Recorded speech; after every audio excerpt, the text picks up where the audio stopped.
Growing up here in the Bay Area, I did not have any role models within the LGBT community. Uh, in fact, it was actually quite the contrary. We didn't talk about what it meant to be gay in the classroom. We didn't talk about it at home. We didn't talk about it on TV. I didn't know what it meant to be gay in that perspective. And so there was a great amount of shame and guilt all the way through. I thought I would be disowned just like everyone else, or if I identified or came out and vocalized that I was gay, that meant I would then have HIV and AIDS. I know it sounds a little silly, but that is the perspective back then. And not knowing anything, I was not informed. I didn't have the internet to look these things up. And in fact, I remember an experience in which we had Barnes and Noble, a bookstore back then. And I saw a section that called the gay and lesbian section, and I would pretend to be wandering around aimlessly, lost, and trying to peruse and see what kind of titles that there might be so I can look up what it meant and hopefully take a book and put it in between and separate another book related to comics or something and try to be informed and educated. That's an experience that I think so many identify as. And so when I ran for office, you are under the public scrutiny and the limelight, and I was not out then. But eventually, people talked about who I was as an individual, and so during the campaign, the paper said Evan Low, Chinese American, young, 20 years old, openly gay, runs for city council. And of course, my heart dropped. I said, oh my God, I can't believe that this would happen, and so much shame associated to that.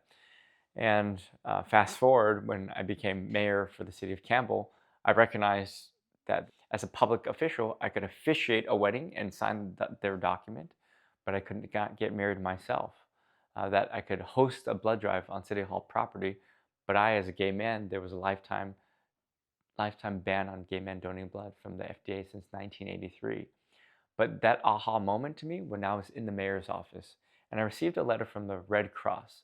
And the American Red Cross sent me a letter titled, "This is the Mayor's Blood Challenge." And the Red Cross was asking the mayors of our regions here in the Bay Area to host blood drives during the summertime because there are blood shortages because families are out and about traveling. And that was that gut punch immediately in the mayor's office, in which I grappled with the fact that I am being asked to host a blood drive to which I cannot participate. It's like being disinvited to a party that you are hosting. And at that moment in time, I said, this is it. This is one of those moments in time in which, what do I do? Do I host a blood drive and acknowledging the fact that we need to save lives and that it is in the public's interest to do so? Or do I protest because we have a non-discrimination policy in place for the city as well to not support organizations that discriminate based on sexual orientation, class, race, etc.? Eventually, I hosted the blood drive while also inviting members of the public and the media to also demonstrate that the mayor could host a blood drive to which he cannot even donate himself, to spark that conversation about the discrimination and how this makes no sense. There was also another experience in which I was still on the city council and Proposition 8 passed in 2008, which eliminated the rights of same-sex couples to marry, the same year that President Obama was elected. And yet, as we had such elation on seeing history made in President Obama, we saw the impact that had to so many of us, that our rights as Californians were eliminated by the majority of those Californians who voted. And after that vote, I went into a deep depression like many others went into, and reaffirmed my commitment to heal and to help fight for this cause. That many members of our community just want to be accepted and loved just like everyone else. We want to be in a committed, loving relationship just like everyone else. We want to be part of the Boy Scouts to become productive members of society just like everyone else. We want to donate blood and save lives just like everyone else. We want to be in the service to be patriotic Americans defending our country just like everyone else.